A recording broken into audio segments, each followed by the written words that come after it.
Welcome dear rockers, कैसे हैं आप सभी। तो आज हम देखने वाले हैं ब्यूरो 749। ये बहुत ही अलग किस्म की मूवी है, तो इसका जरा भी इंट्रो नहीं देना चाहता दोस्तों मैं। जल्दी से बैठ जाइए, चलिए शुरू करते हैं। तो मूवी की शुरुआत एक खदान से होती है, जहां पर कुछ वर्कर्स खुदाई का काम कर रहे होते हैं। लेकिन तब उस खदान के अंदर अचानक से धमाका हो जाता है। इससे वहां पर काम कर रहे सारे वर्कर्स मारे जाते हैं और जो बचते हैं उन्हें तुरंत हॉस्पिटलाइज्ड कर दिया जाता है। लेकिन इस धमाके के बाद दुनिया के सामने एक ऐसी चीज आती है जिसकी किसी ने कल्पना तक नहीं की होगी। उस खदान के अंदर अजीब तरह के इंसानों के कंकाल, जिनके परिंदों की तरह विंग्स होते हैं, उसी के साथ साथ कई सारे रहस्यमय मेटल के टुकड़े जो इस दुनिया के बिल्कुल भी नहीं लग रहे होते हैं। ये सारी चीजें वहां पर मिलती है। ये खबर जैसे ही सामने आती है तो उस खदान को ब्यूरो 747 अपने अंडर में ले लेती है ताकि बारीकी से सारी चीजों की रिसर्च की जा सके। ब्यूरो 749 असल में एक सीक्रेट रिसर्च सेंटर है, जहां पे ऐसी चीजों की रिसर्च की जाती है जिन्हें पब्लिक के सामने नहीं लाया जाता। कुछ टॉप सीक्रेट चीजें जैसे कि एलियंस, किसी खास तरह का वायरस वगैरह। तो ये सारी चीजें जब भी सामने आती है तो ये ब्यूरो ही इस चीज की रिसर्च करता है। लेकिन वहीं जो वर्कर्स खदान से हॉस्पिटल भेजे गए थे, उनकी हालत बहुत ही खराब हो गई होती है। ऐसा लगता है मानो खदान के अंदर जो भी चीज थी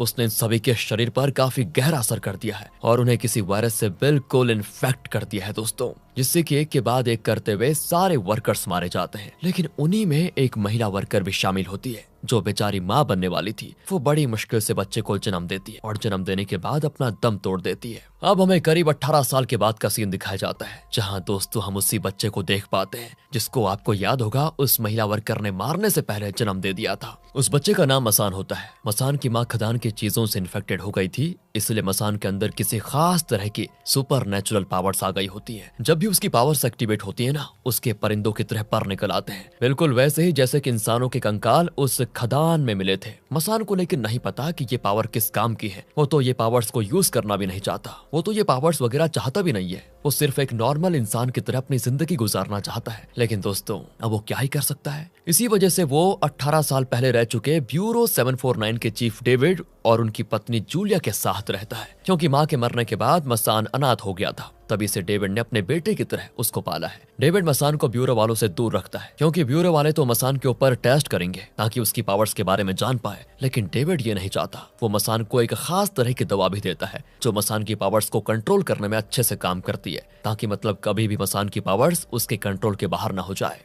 अगले सीन में डेविड जब अपना कंप्यूटर चेक करता है तो उसे ब्यूरो 749 के दोस्तों कुछ सीक्रेट मिशन के बारे में पता चलता है कि वो लोग अभी किसी चीज पर खतरनाक तरीके से काम कर रहे हैं। एक्चुअली ब्यूरो वालों को शहर से दूर समुद्र में एक बहुत ही भयंकर तरीके का मॉन्स्टर मिला होता है जो दिन प्रतिदिन अपना आकार बढ़ाते जा रहा है। और वो मॉन्स्टर इतना खतरनाक है कि उस पर किसी भी हमले का कोई असर नहीं हो रहा। जितने भी सोल्जर्स को भेजा गया था उस मॉन्स्टर को मारने के लिए, वो सब नाकाम रहे। लेकिन उन्होंने उस समुद्र के पानी का सैंपल लिया, जिसके अंदर जो बड़ा वाला मॉन्स्टर है ना, उसके जैसा एक छोटा मॉन्स्टर मिला। ये सारे छोटे मॉन्स्टर्स मिलकर बड़े वाले को ताकतवर बनाते हैं। तो दोस्तों अब सोल्जर्स उस छोटे मॉन्स्टर्स पर रिसर्च करने के लिए उसे ब्यूरो लेकर आ गए। दिखने में ये उंगली से भी छोटा है, लेकिन मेटल के खतरनाक से खतरनाक टुकड़ों को चबा जाता है। कोई भी जानवर सामने रख दो, वो उसके शरीर पर कंट्रोल हासिल करके उसे खत्म कर देता है। इतना खतरनाक है ये। सोचो यार, जब ये छोटा मॉन्स्टर इतना ताकतवर है तो बड़े वाले की बात ही क्या करें। तो अब फैसिलिटी के साइंटिस्ट इस काम पर लगे हुए हैं कि है क्या ये चीज और कैसे इस छोटे मॉन्स्टर को कंट्रोल में लाया जाए। तो अगर छोटे वाले की कमजोरी का पता चल गया तो उसकी मदद से बड़ा वाला भी कंट्रोल में आ जाएगा। और अगर ये काम जल्दी नहीं किया तो वो दिन दूर नहीं जब वो बड़ा मॉन्स्टर समुद्र से बाहर निकलकर पूरी दुनिया को बर्बाद कर देगा। ये सारी चीज देखकर डेविड भी एकदम से घबरा जाता है कि बहुत बड़ी मुसीबत आने वाली है। और उसे ये भी आइडिया हो जाता है कि इस मुसीबत की वजह से ब्यूरो वाले जरूर मसान को ढूंढते हुए यहाँ पहुंच जाएंगे, इस उम्मीद में कि क्या पता मसान अपने पावर्स की मदद से उस मॉन्स्टर को खत्म कर दे। लेकिन डेविड ऐसा होने ही नहीं देना चाहता, क्योंकि इससे मसान की जान को खतरा हो सकता है। अगले दिन डेविड के पास ब्यूरो से कई सारे लोगों को भेजा जाता है ताकि मसान को ब्यूरो ले जा पाए। लेकिन उनके आने से पहले ही डेविड ने मसान को जूलिया के साथ घर से भगा दिया था ताकि ब्यूरो वाले मसान को पकड़ न पाए। ब्यूरो के लोग डेविड के घर की अच्छे से तलाशी लेते हैं, लेकिन उन्हें मसान कहीं नहीं मिलता। तो वहीं मसान और जूलिया जब भाग रहे होते हैं तो उन्हें ब्यूरो वाले देख लेते हैं। उन्होंने चारों ओर से नाकाबंदी करके रखी हुई थी, इसलिए जूलिया मसान को अपनी गाड़ी से उतारकर पैदल ही वहां से भाग जाने के लिए कह देती है। इसलिए मसान भी स्केटबोर्ड की मदद से भागना शुरू कर देता है। लेकिन दोस्तों तब भी ब्यूरो वाले फिर से उसके पीछे पड़ जाते हैं। उनसे बचकर मसान एक मेट्रो स्टेशन पर आ जाता है। लेकिन जैसे वो मेट्रो पर सवार होता है ना, उसे पता चल जाता जाता है कि उसके अलावा कोई दूसरा इंसान उस मेट्रो पर सवार हो ही नहीं रहा। मतलब कि कुछ तो गड़बड़ है। लेकिन इससे पहले कि वो कुछ समझ पाता कि क्या गड़बड़ है, मेट्रो लॉक हो जाती है और सीधे ब्यूरो की ओर ही भागती है। यानी कि ब्यूरो के लोगों ने जानबूझकर मसान को भगाकर मेट्रो स्टेशन लाया ताकि वो उनके जाल में फंसकर मेट्रो में सवार हो जाए। और उनका ये प्लान देखो सफल भी हो गया। मेट्रो के अंदर मसान को जेनी नाम की एक लड़की दिखाई देती है जो कि उसकी दोस्त है। वैसे मसान ने अपना बचपन ब्यूरो में ही गुजारा था। वहीं पर उसके जैसे और भी अलग अलग तरह की पावर्स वाले बच्चे रहते थे जिन पर ब्यूरो वाले अच्छे से रिसर्च करते थे। लेकिन जब बचपन में मसान ब्यूरो में रहता था ना, तो बाकी बच्चे उसका मजाक उड़ाया करते थे, क्योंकि मसान की जब भी पावर्स एक्टिवेट होती थी तो उसको अजीब तरह के पर निकल आते थे। इसलिए सभी उसको शैतान या मॉन्स्टर वगैरह से चिढ़ाते थे। लेकिन उस समय सिर्फ जेनी ही थी जो हमेशा मसान का साथ देती थी। इसीलिए अभी जेनी को सामने देखकर मसान को थोड़ा डर कम लगता है और वो उसके साथ ब्यूरो चला जाता है। वहां आने के बाद उसे ब्यूरो में कई सारे खतरनाक और रहस्यमय जानवर और मछलियां दिखाई देते हैं जिन पर ब्यूरो वाले रिसर्च कर रहे होते हैं। साथ ही वहां पर मसान को बाकी सुपर पावर वाले लोग भी दिखाई देते हैं जो मसान को अच्छे से वेलकम भी करते हैं, क्योंकि बचपन में वो उसका मजाक उड़ाया करते थे लेकिन वो सिर्फ मस्ती के लिए करते थे। पर अभी तो बड़े हो गए हैं। पर दोस्तों, दिल से वो आज भी मसान को अपना एक बहुत अच्छा दोस्त मानते हैं। दूसरी तरफ डेविड को पता चल जाता है कि मसान को ब्यूरो वालों ने पकड़ लिया है। इस चीज से वो बड़ा गुस्सा हो जाता है कि आखिर मैंने मसान को जूलिया के साथ भेजा ही क्यों? इतनी बड़ी बेवकूफी जूलिया कैसे कर सकती है? उसने मसान को कैसे जाने दिया अकेले? ये सारी बातें वो अपने दिमाग में सोच रहा होता है। इधर मसान को ब्यूरो के नए चीफ जेम्स के पास ले जाया जाता है, जो मसान से कहता है कि देखो, हमें तुम्हारी जरूरत पड़ेगी मॉन्स्टर से लड़ने के लिए, क्योंकि तुम्हारी माँ ने खदान के हमले से बचने के बाद तुम्हें जन्म दिया था और तुम्हारे अंदर जो भी पावर है वो उस खदान से ही जुड़ी होगी। और हो न हो उस मॉन्स्टर का कोई ना कोई रिश्ता उस खदान से जरूर हो। इसलिए हम चाहते हैं कि तुम उस मॉन्स्टर को खत्म करके दुनिया को बचाने का एक सुनहरा मौका लो। लेकिन दोस्तों, मसान तो इसके लिए साफ मना कर देता है कि मुझे किसी की कोई मदद नहीं करनी। और तब इनकार सुनकर जेम्स सीधे उसको धमकी देने लगता है कि अगर तुमने हमारी मदद नहीं की तो एक ही पल लगेगा मुझे डेविड और जूलिया को मारने में। फैसला तुम्हारा है, हमारी मदद करो या उन दोनों को मरता हुआ देखो। अब जैसा कि आपको पता है कि माँ के मरने के बाद मसान को डेविड और जूलिया नहीं पाला और उसको माँ बाप का प्यार दिया, इसीलिए उनके खातिर वो जेम्स का साथ देने के लिए मान जाता है। इसके बाद मसान की पावर्स को चेक करने के लिए सबसे पहले उस पर एक टेस्ट परफॉर्म किया जाता है। टेस्ट में एक साइंटिस्ट कुछ बहुत ही ज्यादा भारी भरकम बॉल को कंट्रोल करते हुए मसान के ऊपर हमला करता है ताकि खुद को बचाने के लिए मसान अपनी पावर्स को एक्टिवेट करे। लेकिन यार, ये बॉल तो मसान को मार मार कर उसकी हालत एकदम खराब कर देती है। लेकिन मसान तब भी अपनी पावर्स को एक्टिवेट नहीं करता, क्योंकि पावर्स के एक्टिवेट होने से वो एक मॉन्स्टर जैसा बन जाता है। अब एक डॉक्टर जेम्स से कहता है कि हमें ये टेस्ट रोकना होगा वरना मसान की जान जा सकती है। लेकिन देखिए दोस्तों, जेम्स को इससे कोई फर्क नहीं पड़ता। वो टेस्ट को रोकने के बजाय और भी बॉल मसान की ओर भेज देता है, जो सभी मसान को घेर कर उसकी जान लेने की कोशिश करते हैं। तब मसान को अपने बचपन की चीजें याद आती है, जब सभी मिलकर उसे परेशान किया करते थे। उस चीज को याद करके वो इतना ज्यादा गुस्सा हो जाता है कि तब जाकर उसकी पावर्स एक्टिवेट हो जाती हैं, जिससे होता ये कि सारे के सारे बॉल वहीं पर फट जाते हैं, यहाँ तक कि पूरे ब्यूरो का सिस्टम हिल जाता है। इसके बाद मसान के पेट से अजीब तरह के पर निकलने लगते हैं। लेकिन तभी मसान बेहोश,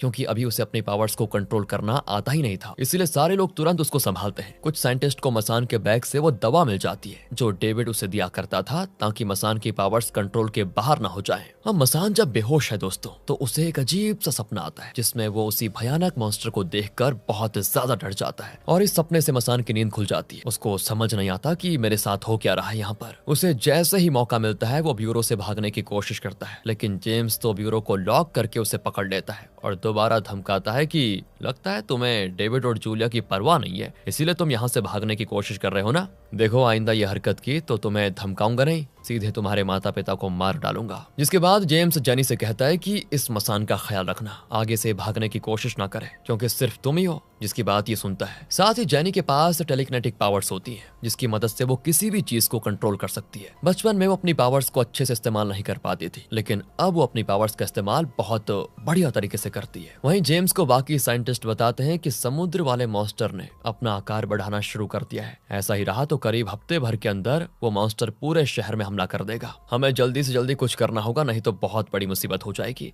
एंड दोस्तों, उसी के साथ साथ मसान के बैग से मिली दवा पर रिसर्च करने के बाद उन्हें पता चल जाता है कि ये मसान की पावर्स को कंट्रोल करती है। अगर इसका डोज मसान लेना रोक दे तब वो अपनी पावर्स को अच्छी तरह इस्तेमाल कर पाएगा। लेकिन आखिर ये दवा मसान को बनाकर किसने दी, इसका पता लगाना होगा। दूसरी तरफ डेविड एक न्यूज़पेपर कंपनी में जाकर मसान के लापता होने की खबर छापता है, ताकि बाई चांस अगर ब्यूरो वालों ने मसान को नहीं पकड़ा होगा तो मसान तो कहीं और भाग चुका होगा, और अगर वो कहीं और भाग गया होगा तो वो न्यूज़पेपर को देखकर डेविड के पास जरूर आएगा। ये सारी चीजें दिमाग में चलती हैं डेविड के। मतलब ये उसका आइडिया होता है कि अगर वो ब्यूरो में नहीं होगा, कहीं दूसरी ओर होगा, तो न्यूज़पेपर को देखकर मेरे पास आ जाएगा। इधर जेम्स मसान को उसी छोटे मॉन्स्टर के पास लाकर कहता है कि इसे कंट्रोल करो, मैं देखना चाहता हूँ कि तुम इससे बात कर पाते हो या फिर नहीं। मसान के मना करने पर वो जबरदस्ती उसका मुंह कांच पे दे मारता है, जिसके अंदर वो छोटा मॉन्स्टर था वहीं पे। ये चीज होती ही ना, वो छोटा मॉन्स्टर मसान की पावर्स को महसूस कर लेता है और फिर उसे फ्यूचर के कुछ विजन्स दिखाता है कि असल में ये मॉन्स्टर क्या करना चाहते हैं। तो वो मॉन्स्टर मसान को भी अपने साथ शामिल होने को कहता है, ताकि सभी मिलकर पूरी दुनिया को बर्बाद कर पाए। ये नजारा देखकर मसान की हालत खराब हो जाती है, पर वो किसी को नहीं बताता कि उसने अभी मॉन्स्टर से बात की थी। लेकिन डेटा चेक करने के बाद जेम्स को पता चल जाता है कि दोनों के बीच कुछ न कुछ तो बात हुई थी। इसके बाद मसान को उन्हीं मेटल के टुकड़ों के पास लाया जाता है जो खदान से उनको मिले थे, और ब्यूरो वाले तो मैग्नेटिक फील्ड की मदद से उन टुकड़ों को जोड़ने की कोशिश में लगे होते हैं, ताकि जान सके कि असल में ये चीज है क्या। मसान जैसे यहाँ आता है ना, उसकी पावर्स एक्टिवेट होने लगती है। इसके बाद वो खुद को किसी अलग ही जगह पर पाता है। वहाँ उसे 3 एलियंस जैसी चीज दिखाई देती है, और वो मसान से कहती है कि ये मेटल के टुकड़े नहीं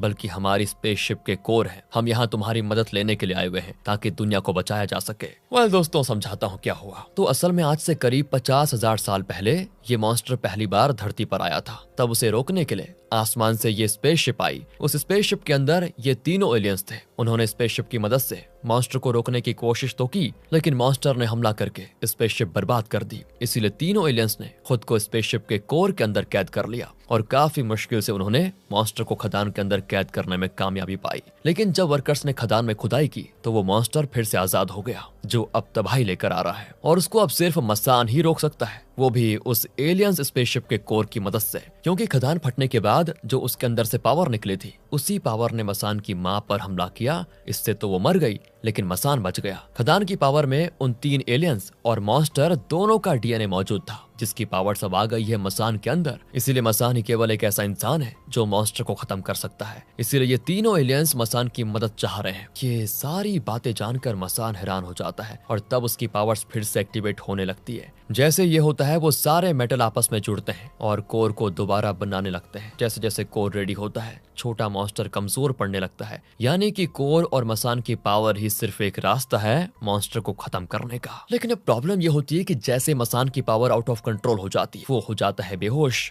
जिससे कोर बनना भी रुक जाता है, और वो छोटा मॉन्स्टर फिर से ताकतवर हो जाता है। यानी कि सबसे पहला काम मसान को ये करना है कि वो अपनी पावर्स पर कंट्रोल पाए, तभी जाकर वो कोर पूरा करके मॉन्स्टर को खत्म कर सकता है। लेकिन दोस्तों, अभी थोड़ी देर पहले जब वो कोर बन रहा था, तो उस कोर के बारे में उस बड़े वाले मॉन्स्टर को महसूस हो जाता है। इसीलिए वो अपने अंदर से ऐसा धुआं छोड़ता है कि उस धुएं के संपर्क में आते ही पूरे शहर के जितने भी मासूम परिंदे होते हैं, वो राक्षस बनकर सभी इंसानों को मारते हैं, और फिर बड़े मॉन्स्टर के आसपास एक घेरा बना लेते हैं, ताकि बड़े मॉन्स्टर को कुछ ना हो जाए। अब ये मुसीबत बढ़ती देखकर जेम्स एक प्लान बनाता है, ताकि मसान मजबूर हो जाए खुद के पावर्स को एक्टिवेट करने के लिए। वो सबसे पहले ब्यूरो में एक इमरजेंसी क्रिएट करके सारे दरवाजे खोल देता है, ताकि मसान ब्यूरो से भाग पाए। अब जाहिर सी बात है, पिंजरे में कैद बंदा पिंजरा खुला देखेगा तो भागेगा ही। मसान भी बिल्कुल यही करता है। लेकिन जैसे वो यहाँ से भागता है ना, उसे रास्ते में टीना नाम की लड़की दिखाई देती है, जो खुद भी ब्यूरो के अंदर फंसी हुई थी। वो मसान से मदद मांगती है कि मुझे बचा लो। उसी के साथ साथ बड़े मॉन्स्टर से लड़ने के लिए बाकी जितनों के पास भी सुपर पावर्स होती है ना, सभी को रेडी किया जाता है, ताकि अगर मॉन्स्टर हमला करता है तो वो लोगों को बचाते हुए मॉन्स्टर को कम से कम रोकने की कोशिश तो करें। इधर जेम्स डेविड के पास आकर कहता है कि देखो, मुझे पता चल गया है कि तुम ही वो दवा बनाकर मसान को दिया करते थे ताकि उसकी पावर्स कंट्रोल में रहे। हमने मसान को तुम्हें इसीलिए दिया था ताकि तुम सिर्फ उसका ख्याल रखो। आखिर तुमने ये सब किया क्यों? उसको दवा क्यों दी तुमने? यानी कि दोस्तों, एक बात तो अभी क्लियर हो चुकी है कि डेविड आज भी ब्यूरो के लिए काम करता है, और ब्यूरो वालों के कहने पर ही उसने मसान को अपने पास रखा था। तो डेविड जेम्स से कहता है कि मसान के साथ रहते रहते मुझे उससे लगाव हो गया, बेटे की तरह मानने लगा उसे मैं, और मैं नहीं चाहता कि वो मॉन्स्टर बने। मैं चाहता हूँ कि वो एक नॉर्मल जिंदगी गुजारे, इसीलिए मैंने उसके लिए दवा बनाई। बल्कि मैं क्या, वो खुद भी नहीं चाहता था कि वो मॉन्स्टर बने। इधर मसान टीना के साथ एक बार में आता है, जो कि जूलिया चलाया करती। वहाँ मसान को देखकर जूलिया खुश हो जाती है कि तुम वापस आ गए, इसलिए सभी खुश होकर वहाँ पर एक पार्टी रखते हैं। लेकिन दोस्तों तभी वो बड़ा वाला मॉन्स्टर अपनी पावर्स को बढ़ाकर समुद्र के बाहर आने की कोशिश करता है, जिससे लड़ने के लिए बाकी सुपर पावर वाले भी आ जाते हैं। लेकिन इस वजह से मसान की पावर्स आउट ऑफ कंट्रोल होने लगती हैं, इसलिए वो डेविड की बनाई हुई दवा पी लेता है। लेकिन जेम्स के कहने पर टीना ने वो दवा बदल दी थी और उसमें ऐसी दवा डाल दी थी जिससे मसान की पावर्स कंट्रोल होने के बजाय भयानक तरीके से बढ़ जाएं। और ऐसा ही होता है, मसान की पावर्स एक्टिवेट हो जाती हैं, जिससे उसके पूरे पर बाहर निकल आते हैं। बाहर में आए हुए सारे लोग हैरान कि ये क्या चीज है। वो सभी एक दूसरे पर कूदते हुए मसान की वीडियोस बनाने में लगे होते हैं। उन्हें लग रहा होता है कि यहाँ कोई मूवी की शूटिंग चल रही है। लेकिन इतने सारे लोगों को ऐसा करते हुए देखकर मसान को फिर से बचपन की चीजें याद आ जाती हैं, वही चीजें जब सभी उसको बुली किया करते थे। इससे मसान पूरी तरह से आउट ऑफ कंट्रोल हो जाता है और जेम्स अपने साथियों से कहता है कि हमारा काम हो गया, मसान की सारी पावर्स एक्टिवेट हो चुकी हैं, पकड़ लो उसे। इसलिए कुछ सोल्जर्स मसान को बेहोशी की इंजेक्शन लगा देते हैं। लेकिन बेहोश होने से पहले मसान टीना को जेम्स के साथ देखकर ये समझ जाता है कि पक्का टीना ने मुझे धोखा दिया। इस चीज से उसको काफी ज्यादा बुरा लग जाता है। अब बाकी सारे सुपर पावर वाले मसान को गाड़ी में डालकर ले जाने लग जाते हैं ताकि उसको ब्यूरो भेजा जा सके। लेकिन बीच में ही मसान को होश आ जाता है और वो गाड़ी को ही विस्फोट करके तुरंत वहां से भाग निकलता है। अब मसान के भागने की खबर जैसे ही जेम्स को लगती है तो वो फिर से डेविड के पास आता है कि शायद वो यहीं आया होगा। तो यहाँ आने के बाद जेम्स को कई सारी दवाइयां दिखाई देती है जो कि मसान को दी जाने वाली दवाइयों की तरह होती है। वो डेविड से इतनी सारी दवाई बनाने का कारण पूछता है तो डेविड बताता है कि मैं करीब 10 साल से रिसर्च कर रहा था और 10 साल की मेहनत के बाद मैंने ये दवा बनाई थी। जैसे ये दवा मसान की पावर्स को कंट्रोल कर सकती है ना, ऐसे ही इनका ओवरडोज अगर हम उसको दें तो उस बड़े वाले मॉन्स्टर की पावर को काफी हद तक कम किया जा सकता है, जिसके बाद हम उसे आसानी से मार सकते हैं। जेम्स कहता है कि देखो मुझे पता है तुम जो भी कह रहे हो वो मसान और बाकी लोगों की भलाई के लिए है, लेकिन इन दवाओं के बाद भी हमें मसान की जरूरत पड़ेगी, इसलिए प्लीज मसान को ब्यूरो भेजो। तुम्हारे कहने पे वो जरूर दुनिया को बचाने के लिए तैयार हो जाएगा, वरना करोड़ों लोगों की जान चली जाएगी। अब डेविड पहले तो तैयार नहीं होता क्योंकि उसने वादा किया था मसान से कि वो उसे मॉन्स्टर नहीं बनने देगा, लेकिन दुनिया की भलाई के लिए वो मान जाता है। इसके बाद वो एक ट्रैकर की मदद से मसान को ढूंढ कर उससे मिलने जाता है, जो कि एक बिल्डिंग के टेरेस पर उदास बैठा होता है। डेविड वहां आकर उसको सारी बात बता देता है कि बेटा मैंने ब्यूरो के कहने पर ही तुम्हें पाला है, इसीलिए अब तुम्हें ब्यूरो जाना होगा। उन्हें तुम्हारी जरूरत है ताकि तुम दुनिया को बचा पाओ। मुझे माफ करना, तुमसे क्या वह वादा मैं निभा नहीं पाया। ये सुनकर मसान उदास तो होता ही है, लेकिन अब उसका दिल भी टूट जाता है कि मेरे अपने ही मुझे धोखा दे रहे हैं। इसलिए वो सब कुछ छोड़कर वहां से चला जाता है और खुद को दुनिया की नजरों से छुपा लेता है ताकि कोई उसे ढूंढ ना पाए। लेकिन अब मसान के लापता होने पर ब्यूरो वालों में टेंशन आ जाती है, क्योंकि बड़ा मॉन्स्टर किसी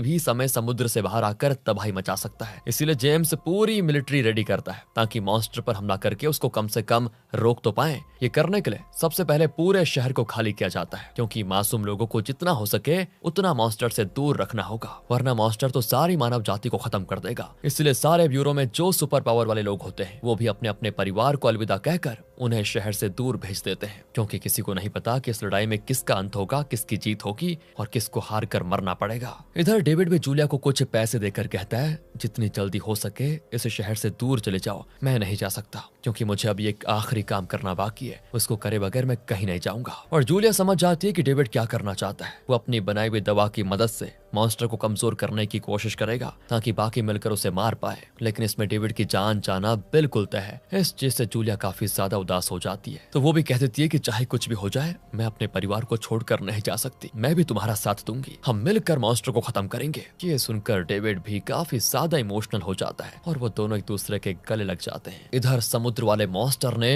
अब शहर पर हमला शुरू कर दिया होता है। जो लोग नहीं भाग पाए थे वो बड़ी बेरहमी से मारे जा रहे होते हैं। पूरे शहर में तबाही मच चुकी होती है और जल्दी कुछ नहीं किया गया तो सब कुछ खत्म हो जाएगा। इसलिए जेनी डिसाइड करती है कि मैं मसान को ढूंढूंगी। उसे पता होता है कि मसान सभी से छुपकर कहां जा सकता है, इसीलिए वो वहां से तुरंत अनाथालय आती है, जहां पैदा होने के बाद मसान को रखा गया था। मसान वहीं पर छुपा होता है, काफी ज्यादा गुस्से में सोचता है कि डेविड ने मुझे धोखा क्यों दिया, क्योंकि डेविड ने उसे कहा था कि मैंने ब्यूरो कब का छोड़ दिया है, लेकिन असल में तो वो आज भी ब्यूरो के लिए काम कर रहा है। सोचता है कि जब मेरे अपने ही मुझे धोखा दे रहे हैं तो मैं भला दुनिया को क्या बचाऊं। अब सारी बातें सुनकर जेनी उसको समझाती है, देखो तुम्हें वो चीज याद नहीं है क्या जब तुम्हारी पावर्स आउट ऑफ कंट्रोल हो गई थी, जिससे पूरा घर टूटने वाला था, तब अपनी जान पर खेलकर डेविड ने तुम्हें बचाया था, जिसमें उनके दोनों पैर खराब हो गए। तुम उनके सगे बेटे नहीं हो, लेकिन डेविड तुम्हें अपने सगे बेटे से भी ज्यादा प्यार करता है और तुम्हें ब्यूरो के साथ भेजने के पीछे यही कारण है कि वो अपनी जान से ज्यादा दुनिया के करोड़ों लोगों की जान की परवाह करते हैं और करोड़ों लोगों की आखिरी उम्मीद सिर्फ तुम हो अब। इसलिए तुम्हें जाना होगा मॉन्स्टर को खत्म करने के लिए। ये सुनकर मसान समझ जाता है कि डेविड से नाराज होकर उसने अच्छा नहीं किया। सोचता है कि मुझसे बहुत बड़ी गलती हो गई, तो वो डेविड को कॉल लगाता है, जहाँ डेविड उसी बड़े वाले मॉन्स्टर के सामने खड़ा है। डेविड मसान से कहता है कि बेटा, अपनी पावर से कभी डरना नहीं, वो दुनिया की सबसे खूबसूरत चीज है जो तुम्हें मिली है। मुझे उम्मीद है तुम मेरी बात समझ गए होंगे। इतना कहने के बाद डेविड और जूलिया बड़े मॉन्स्टर की तरफ हमला करते हुए सारी दवाइयां उसके अंदर डाल देते हैं और इस काम में दोनों की जान चली जाती है, लेकिन उन्होंने दवाइयों की मदद से मॉन्स्टर को शांत कर दिया होता है। बहुत ही इमोशनल सीन है दोस्तों ये। यहाँ डेविड और जूलिया के मरने से मसान एकदम से गुस्सा हो जाता है और वहाँ से जैनी के साथ ब्यूरो जाने के लिए निकल जाता है, ताकि ब्यूरो से वो स्पेसशिप का कोर लेकर उसकी मदद से मॉन्स्टर को खत्म कर पाए। लेकिन रास्ते में कई सारे परिंदों के मॉन्स्टर उसे घेर लेते हैं और उस पर हमला शुरू कर देते हैं। लेकिन तभी वहां पर हेलीकॉप्टर लेकर जेम्स पहुंच जाता है, जो मसान और जैनी को बचाते हुए उन्हें ब्यूरो लेकर आता है। लेकिन उनके साथ परिंदों के मॉन्स्टर भी वहां पर पहुंच चुके होते हैं, इसीलिए बाकी लोग तब तक उनसे लड़ते हैं और मसान वहां से कोर को जोड़ने पहुंच जाता है। इसी बीच दोस्तों,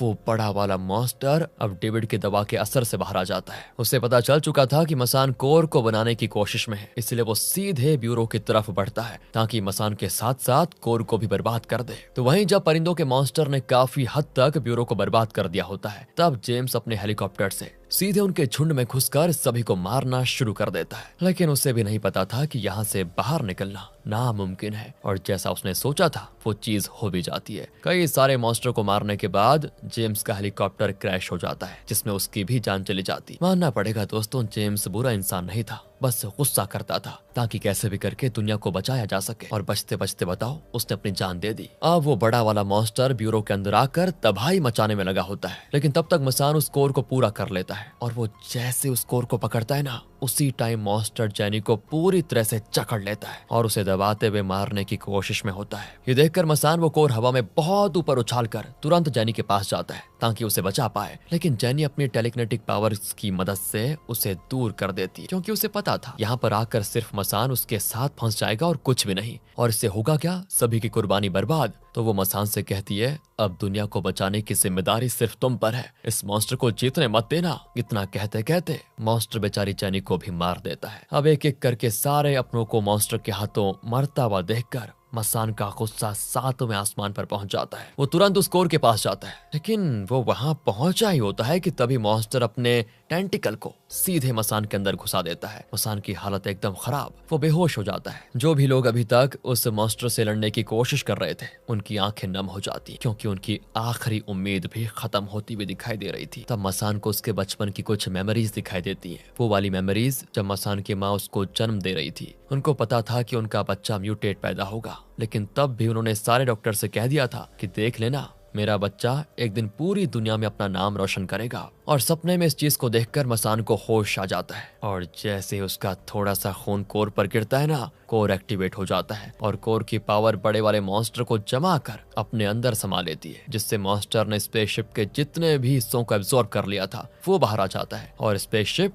दोबारा रेडी। इसके बाद तो वो तीनों एलियंस भी मसान के पास आकर उसका धन्यवाद करते हैं, क्योंकि आज उसकी ही वजह से इतने खतरनाक मॉन्स्टर का खात्मा हुआ। साथ ही वो उसे जिम्मेदारी भी देते हैं कि तुम्हें आगे भी इसी तरह से दुनिया को बचाना होगा। इस तरह से मसान ने मॉन्स्टर को आखिरकार खत्म कर दिया और दुनिया को बर्बाद होने से बचा लिया। मूवी के आखिरी सीन में मसान ने कैसे दुनिया को बचाया, उस पर कुछ पेंटिंग्स वगैरह बनाकर म्यूजियम में लगा दी जाती है, ताकि आगे आने वाली पीढ़ी को इसके बारे में पता चल पाए कि मसान ने दुनिया को आखिरकार कैसे बचाया। ये देखकर मसान को खुशी बहुत ज्यादा होती है। इसी के साथ दोस्तों ये कहानी यहाँ पर खत्म होती है। बाकी अगर आपको वीडियो अच्छी लगी हो, स्टोरी अच्छी लगी हो, एक्सप्लेनेशन अच्छा लगा हो तो लाइक कीजिए, चैनल को सब्सक्राइब ध्यान रखिएगा अपना, and finally thanks for watching.